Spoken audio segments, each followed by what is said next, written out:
اهلا يا برج الثور. النهارده القرايه هتبقى للمنفصلين. عايزين نشوف هل في رجوع للمنفصلين ولا لا. يلا يا برج الثور. برج الثور، واضح ان الشريك منفصل عنك بقاله فتره او منعزل. على الرغم ان انت هو بيفكر فيك كتير، انت حاله ومحتاله بمعنى اصح.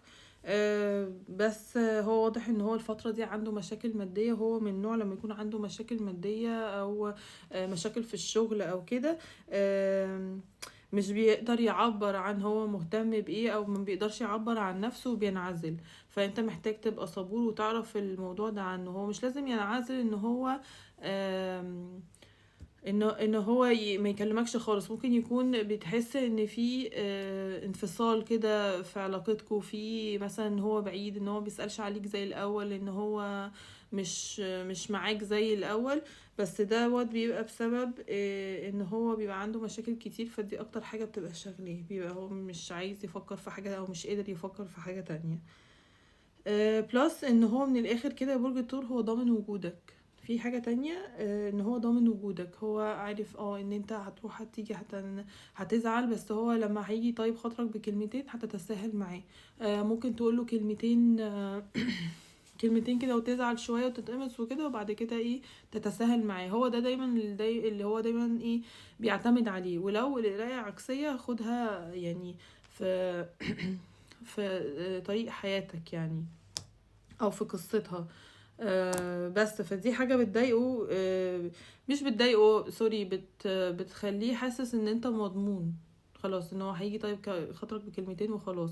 بس هي المهم ان انا اخد حقي بالطريقة، مش ان انا متضايق من الموضوع ده. مش معناه ان هو جه وعاتبني كده وانا عاتبته كده شوية خلاص ارجع، لا. هو انا ممكن ارجعه تاني من الاول غريب، او لازم يعمل مجهود عشان يرجع لنفس المكانة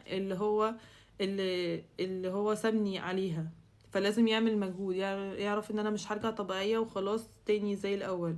هو ده اللي انت محتاج بس تركز فيه يا برج الثور، ان انت ما تبقاش متساهل قوي في حقك. ومش معناه ان انت يبقى كلامك جارح وحاد وبعديها هي ربع ساعة كده وخلاص يبقى وترجع زي ما كنت بالظبط، يعني معناها ان ده تمام، ان انت كده خدت حقك، لا. فهو بيبقى في الاخر يعني ديتك ايه او ديتك ايه، اللي هو هنتكلم شويه خلاص. هو بالنسبه له انت مضمون يا برج الثور. دي حاجه. في طاقه تانية، في طاقه تانية، في مشكله عند الشريك ان انت كلامك حاد يا برج الثور، كلامك حاد جدا. زائد ان انت يعني شخصيتك اجتنابيه. انت بتحب تجتنب المشاكل وتجتنب ال اي حاجة. فممكن ده يكون سبب. ولو خدها برضو لو هي عكسية خدها في طريقة حياتك. بس في الاخر بينتج عن ده كله ان الكلام بيبقى جارح وبتبقى حد معاه جدا. وهو ده اساس المشاكل ما بينكم. عشان كده هو بينعزل عنك او بيبعد عنك شوية برج الثور، ان انت كلامك لسانك مش حلو يعني، بتضايقه بتجرحه بطريقتك، وبعد كده بتجتنبه يعني.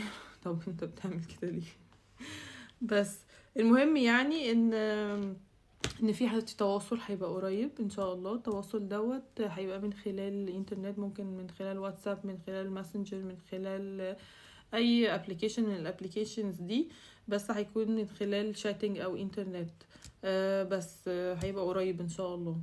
تمام. فخلي بالك يا برج الثور من الحاجات اللي انا قلت لك عليها دي. شوف انت في طريقة حياتك انت واخد انهي طاقة يعني. انت تبع انهي طاقة قصدي يعني، وفصلها بقى على طريقة حياتك. شوف انت لو انت كلامك جارح حاول تهدي الدنيا شوية. لو انت